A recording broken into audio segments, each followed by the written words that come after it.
Il y a 20 ans précisément, jour pour jour, le 11 janvier 2002 arrivaient les premiers prisonniers talibans sur la base de Guantanamo. Bonjour Lord d'Autriche. Bonjour Dimitri, bonjour à tous. Ce 11 janvier 2002, décidément, c'était 4 mois, jour pour jour après les attentats du 11 septembre. La prison de Guantanamo est créée sur cette base navale dans le sud-est de Cuba. Oui, en 20 ans, 780 prisonniers sont passés par la prison de Guantanamo. Les détenus sont enchaînés et en combinaison orange. En janvier 2002, le journaliste d'Europe 1, Patrice Thomas, raconte leurs conditions de détention. Enchaînés à leur siège, encagoulés et menottés, les détenus arrivent après plus de 20 heures de vol. 13 000 kilomètres de Kandahar à Guantanamo avec une escale tenue secrète. Une centaine de cellules sont prêtes, 4 murs grillagés, un sol en ciment et un plafond en bois. Le tout est entouré de 2 clôtures et de barbelés flambant neufs. Parmi les premiers prisonniers à Guantanamo, il y a 2 Français, confirme quelques jours plus tard Hubert Védrine, le ministre des Affaires étrangères. Peut-être faudrait-il que les ressortissants français soient jugés en France, c'est une question à approfondir.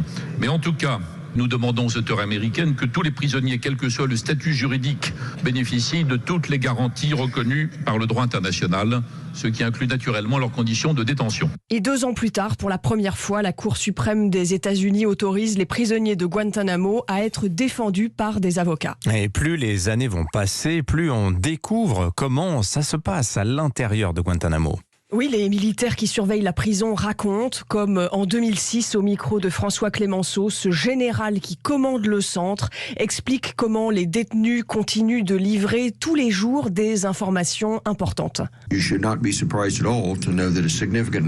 serez pas surpris d'apprendre qu'un certain nombre de détenus ici ont vécu à Londres avant de s'éparpiller en Europe. Et ils nous permettent, 6 mois après les attentats de l'été dernier, de savoir qui est encore en fuite, qui est en cours de formation pour remplacer ceux qui ont fait le coup et qui sont leurs chefs à l'échelon intermédiaire.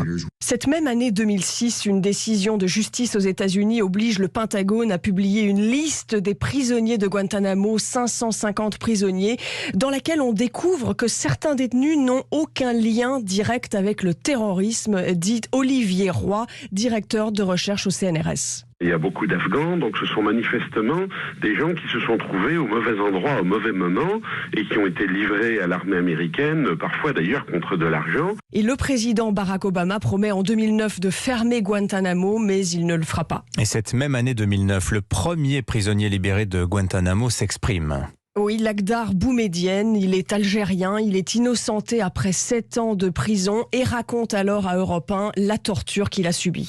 Il me questionnait pour Al-Qaïda, pour Osama Bin Laden, il m'a frappé, il commence avec moi la torture, l'interrogatoire, nuit, jour, après-midi, matin, c'est comme un cauchemar.